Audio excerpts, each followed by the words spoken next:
You're listening to episode 12 of Literacy in Color. In today's coaching conversation, we're chatting with my friend Merri Polhemus. She has been a classroom teacher for 21 years, and the past 2 years of her educational career has been spent as a district-wide literacy coach, specifically targeting foundational skills. She's a certified Orton-Gillingham teacher of dyslexia from FDU, and I can't wait to share with you her unique experiences coaching specifically into foundational skills. Welcome to the Literacy in Color podcast. I'm your host, Michelle Sullivan, a science of reading advocate with over a decade of experience as a reading interventionist and literacy coach. I'm passionate about making evidence-based instruction both effective and engaging. If you're interested in captivating our learners on reading fluently and understanding language, or as I like to call it, keeping it colorful, then you've found the right place. Each week, we'll explore intriguing lit bits and practical strategies around the science of reading and structured literacy to help you be colorful and teach colorfully. Are you ready to bring literacy to life? Let's color outside the lines and make an impact together. Hello, everyone. Today's guest is near and dear to my heart because it is someone that I have known for probably close to 10 years. Merri Polhemus and I met at the Teachers Pay Teachers meetup of all these New Jersey creators way back when, and we hit it off, became fast friends, text buddies, Instagram friends, and here we are today. And I wanted to invite her to the podcast because I think she'll have a lot of great information to share. So welcome to the show, Merri. Hi, how are you? It's so good to be here. I love this. I know, it's so much fun. So I know this is your second year as a literacy coach. So can you tell us a little bit about your teaching experience prior to coaching and what made you want to become a literacy coach? Sure. So I started teaching 23 years ago, which is like insane to think about at this point, but I can't believe I'm that old.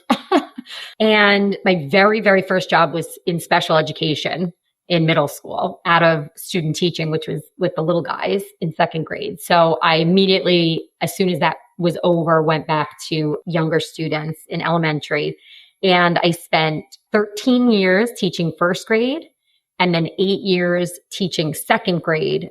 And then this is my second year as district-wide literacy coach working with grades K through 2 in every one of the 6 elementary schools that we have in my district. So you are like a primary teacher at heart. And I know coaching roles can be so unique. So even in my district, we have math and science coach and we have literacy coaches. In other school districts, I've met coaches and they're just considered instructional coaches and they coach into every single subject matter. And I know yours is a little bit unique because you said you're focusing on K-2 specifically. So can you share more about your role? Sure. So my role actually is very unique in my district. I work with kindergarten, first grade, and second grade teachers across my district in every elementary building, but we also do have 2 other district-wide literacy coaches, and they're split up between 3 schools, 2 days in each cycle. So in our district, we go from A through F.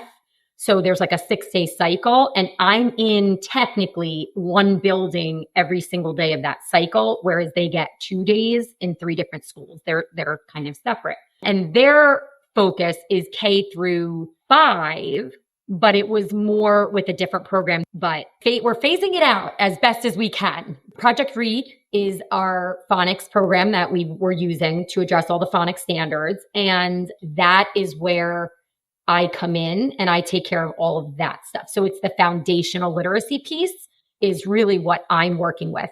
Not that I can't help teachers. I certainly have helped teachers outside of second grade when they've asked for my help or come to me with something, but I primarily was for that program. Now that program got bought out, my job is also shifting as well with that. And we're piloting new programs right now. So I'm helping with that. And it really entails just a lot of different angles. I've been working a lot on the new standards that are now taking place this year and all kinds of stuff like that. So yeah, it's definitely unique in the sense that the coaches in the past have been assigned K-5 and focusing using a different program that we have. Whereas I was always just Project Read, but now that's kind of shifting. And hopefully our goal is now we'll all be working together moving forward. So that's the hope. The fingers are crossed. I love that. And it's actually really nice to be so focused on foundational skills, because I remember at one point, I'm like, I'm not just a literacy coach. I coach into read aloud and phonics and word study and just reading in general and writing and all the things. But to have that foundational skill focus, you become an expert, but then you become that go-to person for your teachers too. And we know when it comes to the science of reading, those foundational skills are so important to lay the foundation literally for kids to be able to crack the code when it comes to word recognition, that one side of the rope, right? So what are some ways that you help support teachers in foundational skills? So I would say that one of the biggest ways that I help them is I go into their classroom and I model lessons for them. And that ranges like from what you said, literally having a rich read aloud. Like I'm a huge believer in read alouds. Every time I do a training or anything, I'm always like, read aloud to your children because it's so important and it's amazing, and all these different things that you can pull in with vocabulary and comprehension and just everything. So sometimes I'm going in and I'm doing read alouds and doing that, but I do a lot of model lessons in small group, whole group phonics lessons or phonological awareness lessons, and then taking it down to the small group and sometimes even one-on-one. They've also watched me, a new initiative in my district is we're starting with kindergarten and first grade decodable assessments. That's been a big push. And, you have to remember that teachers have been using leveled readers for years and they have no idea what this looks like or what to do with those assessments next. So a lot of what I've been doing this year has been going in, having them watch me give a child a decodable assessment, what that looks like. Then we discuss how to collect the data from that and then plan from there. So that's a huge strategy groups. That alone. Sometimes we're just meeting to go over what does a strategy group look like and what that means for them and their students. That's a big part. I also do trainings, new teachers coming in. I can't say it enough, but in college, it's very rare that teachers are taught how to teach kids how to read.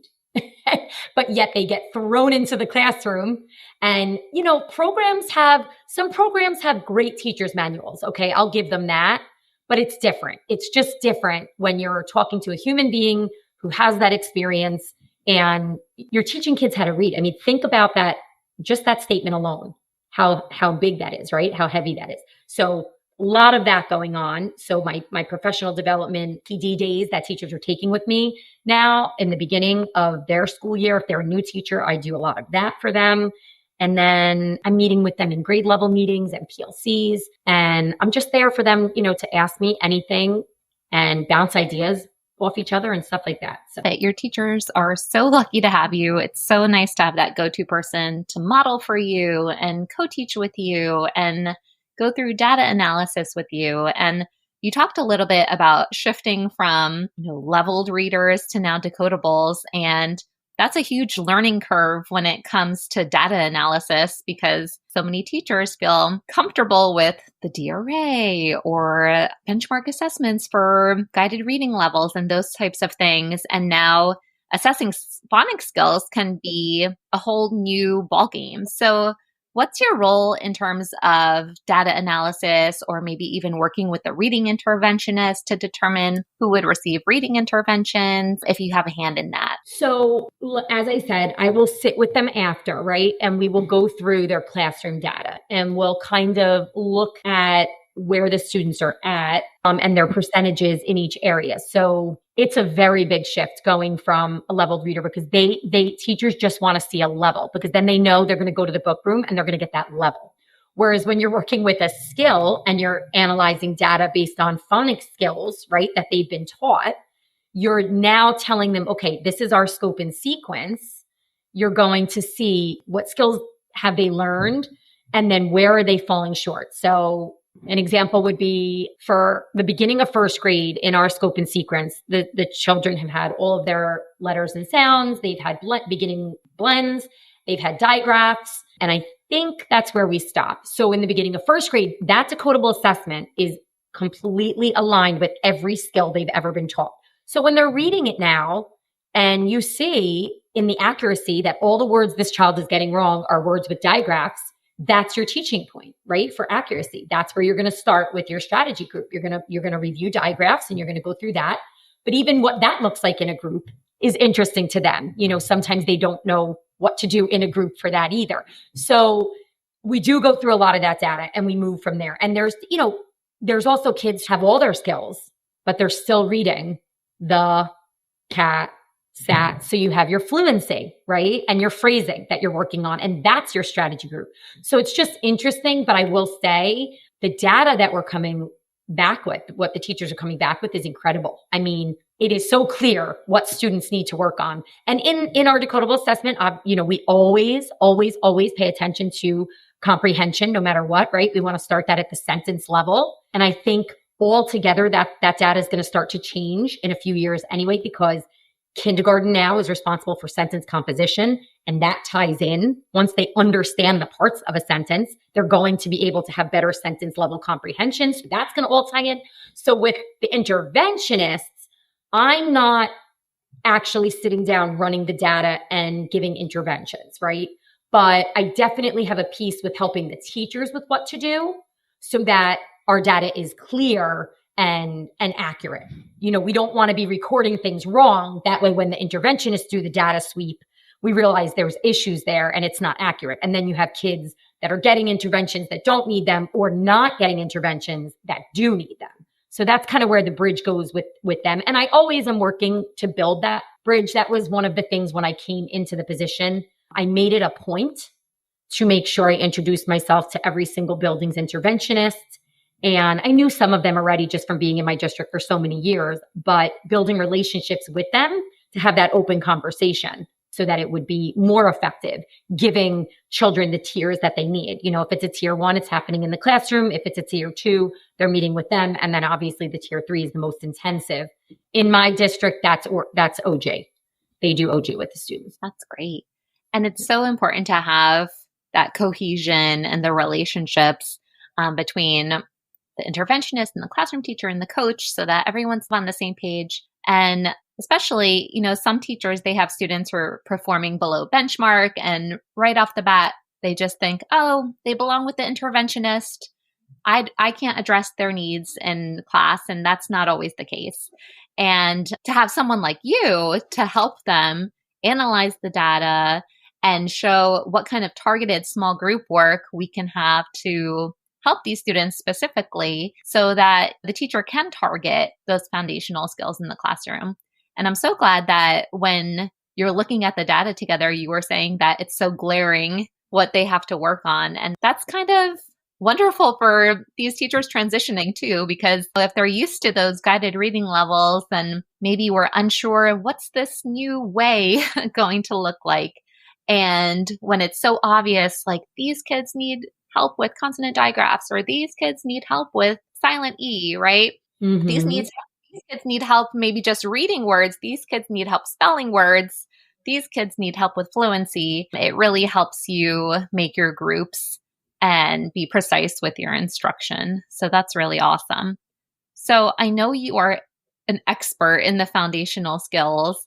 What professional development or resources have you found most helpful in deepening your expertise in these foundational skills? I mean, I would have to say the first thing is that I just graduated in May as a certified teacher for a teacher of dyslexia from Fairleigh Dickinson. So I think that was huge for me. It was very intense and a lot of work, but what a wonderful experience. It was intensive, and on top of we were tutoring 2 kids a week back to back for an hour each. And then we had our lecture after, and I did that for 2 years. It was lower level students the first year and upper level students the second year. So I had a lot of practice with that. And I think even just the reading of all of the books that we had to do for our course and answer the comprehension questions that we had to be able to answer, for our midterms and our finals and our quizzes and all that stuff in between. I think that was huge for me. That really pushed me forward. I listened to a lot of podcasts that I love. And honestly, I have like a bunch of books that I started just getting, seeing them and getting them, like Know Better, Do Better, Speech to Print. The ones from OG are a little bit, they're like Overcoming Dyslexia, Essentials of Assessing, Preventing, and Overcoming Reading Difficulties. The ones from OG were really, I'm not going to lie to you, they were hard reads for me. I was like going back and highlighting and rereading because they were a lot of research and the wording in them, but really some great teacher-friendly ones that I felt were just like Know Better, Do Better, Speech to Print, Reading Above the Fray, Shifting the Balance. And then Wiley Blevins is always great. He always has great stuff. So Differentiating Phonics Instruction and Choosing and Using Decodable Text, books like that. Those were my favorite real resources that I keep. And I have tags in them and highlights and pages where I go back and I reference them again. And you know what I mean? When I'm going to do a PD, professional development, or making something, presentation for teachers, I'm constantly taking them out of my little toolbox and rereading and doing stuff like that. I love all of those books. They're on my shelf too. And I agree with you. Some of them are so dense and so hard to read. Like something like Reading Above the Fray, I can read it at the beach and with my kids playing in the sand next to me. But even from Speech to Print, that I need to like pay attention and read with a fine tooth comb because some things are written very academically. Exactly. So do you have any final encouragement or advice for new coaches or interventionists who are supporting foundational skill work specifically? To be honest, yes, I do. Building relationships is key. It's all about relationships. It's literally, especially if you are a coach, but also if you're an interventionist, because you are going into these classrooms, right, with these tier 1 plans that teachers are so overwhelmed and they're like, when am I finding the time to do this with my children? And they give you in our district, they give you a win time, which is a what I need block. But most of the children that you're doing your in-class interventions with, your tier 1 plans, are being pulled out at that time for their tier 2 plans. So building relationships is going to be key no matter what, because you want the buy-in from the teachers. You want them to really buy into this. Buy-in meaning like to really care about the importance of this work, not sales pitchy way, buy into it, right? This is essential for these children and it means so much. So that was like definitely one of the main things that I said is just build relationships with your teachers and build that trust and understanding. And it's key. Never, ever forget what it's like in the classroom. If you've been in the classroom, some people haven't been there, but if you have, don't forget what it's like because it's worse now than ever before for a lot of them. There's just things coming from every direction. And this is such an important piece. You want it to be done and you want it to be done correctly. Yeah, that is huge. And I couldn't agree more. I feel like relationships has been a big theme in this little coaching conversation series I have going on here. And I love what you said about not forgetting what it's like to be in the classroom because, with my literacy hat on, literacy is the most important thing to me. But to the math supervisor, math is the most important thing to them. And to the guidance counselor, social emotional learning is the most important thing to them. So everybody has their passions. But we know that when you are teaching a kid how to read, you are setting them up for success for the rest of their lives because it becomes a social justice issue. And it's so much more than just learning how to love how to read and that floofy thing. But we want them to have literate lives and have lives that they're going to be successful and be able to do whatever they want to do in life. And it's just this bigger message at the end of the day. But I think you're so right in relating to the teachers because they do have so much on their plates. So making literacy important, but making it manageable, I think is so, so helpful. All right. So this last question is just for fun. I'm asking everyone this. What are your 3 top must-have tools that you think every literacy coach should have in their coaching toolkit?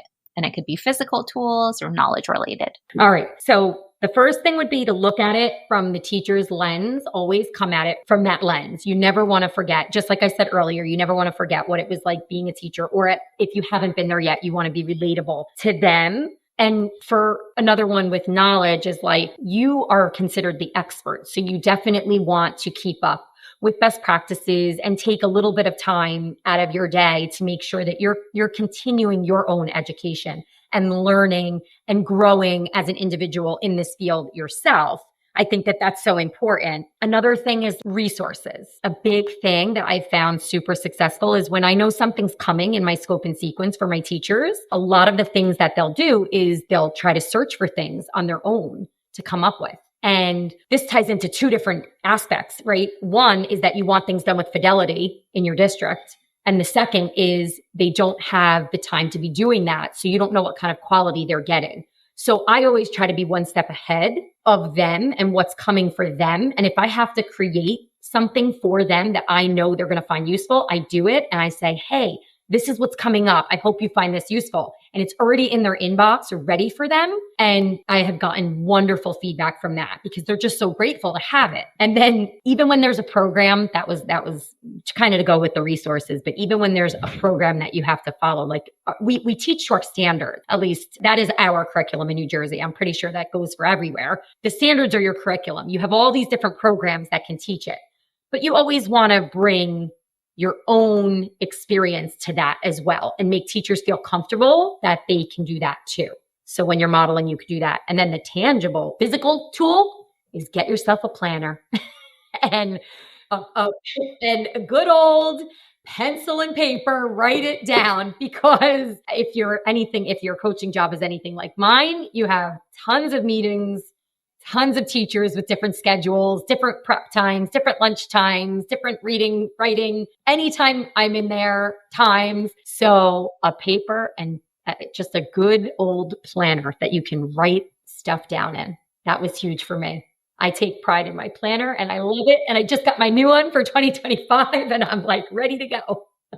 And that also helps me with my coaching log. It reiterates like what I did for that day. And I have to record in a coach's log what I do every day. Staying organized is part of the battle because you are involved with so many different people, teachers, administrators, central office administrators, and sometimes even outside people in terms of curriculum and trainings and those kinds of things. So staying organized is so, so important. I love that tip. So, Merri, this has been so helpful. Where can my listeners find you if they want to chat further about foundational skills? You can always find me in my email, angelteachables@gmail.com. I have an Instagram page, Angel Teachables. I have a TPT page, Angel Teachables. And I just recently started a YouTube channel for Angel Teachables, also Literacy with Mrs. P, where some of my songs and things that I come up with and have done in the classroom, I'll be sharing with everyone. And hopefully I'll have a website soon, but just not yet.